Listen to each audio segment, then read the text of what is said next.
दोस्तों, माँ दुर्गा आपका सदैव कल्याण करे, इसी कामना के साथ वीडियो स्टार्ट करते हैं।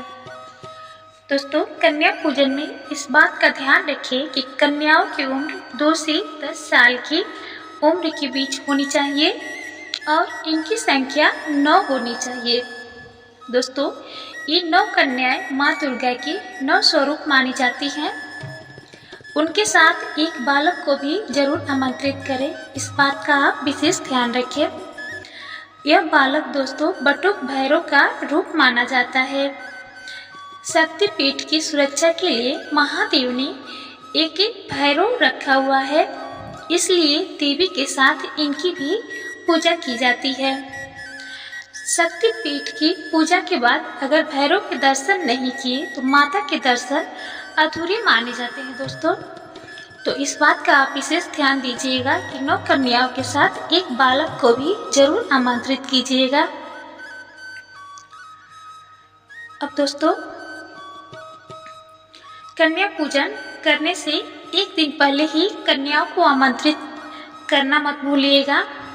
अगर आप अष्टमी को कन्या पूजन कर रहे हैं तो सप्तमी तिथि को कन्याओं को आमंत्रित कर ले, और यदि आप नवमी तिथि को कन्या पूजन कर रहे हैं तो अष्टमी तिथि को कन्याओं को आमंत्रित कर ले।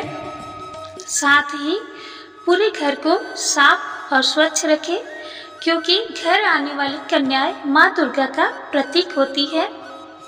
कन्या जब घर आ जाए तो उनको सीधे भोजन के लिए न बैठाए, बल्कि पहले उनके दूध या पानी से पाँव धोए। इसके बाद पानी को अपने सिर पर लगाए, फिर हल्दी और कुमकुम पर टीका करें कन्याओं को। इसके बाद इसके बाद पूर्व दिशा की ओर मुख करके स्वच्छ आसन पर बैठाए। उसके बाद आदर सहित उनको भोजन परोसे। दोस्तों, कन्या पूजन में कन्याओं को हलवा चना के साथ पूड़ी, खीर की सब्जी आदि हलवा चना के साथ पूड़ी, खीर, सब्जी आदि चीज़ें अपनी सामर्थ्य के अनुसार परोसे।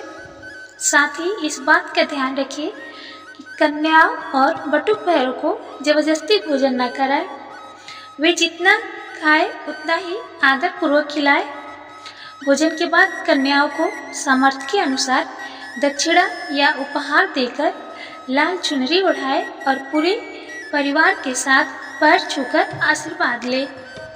इसके बाद दोस्तों, माता के जयकारे लगाते हुए उनको विदा करें। दोस्तों, यदि इस विधि से आप कन्या पूजन करते हैं तो गारंटी है दोस्तों, आपको कन्या पूजन का संपूर्ण लाभ प्राप्त होगा। दोस्तों, कन्या पूजन नवरात्रि में अति शुभ माना जाता है। नवरात्रि की अष्टमी या नवमी तिथि को कन्या पूजन करने का विधान है। कन्याओं को घर पर आदर सत्कार से बुलाकर उनकी पूजा की जाती है और फिर भोजन कराया जाता है। कन्या पूजन के बाद ही नवरात्रि की पूजा संपूर्ण मानी जाती है। मान्यता है दोस्तों, माँ दुर्गा के 9 स्वरूपों को मानकर कन्या पूजन किया जाता है। ऐसा करने से माता का आशीर्वाद प्राप्त होता है और जीवन में मंगल ही मंगल बना रहता है। कन्या पूजन करते समय कुछ नियमों का विशेष ध्यान रखा जाता है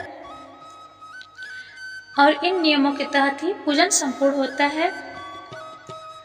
तो दोस्तों, मैंने जो आपको नियम बताए उसके अनुसार आप कन्या पूजन उस विधि से कर लीजिएगा।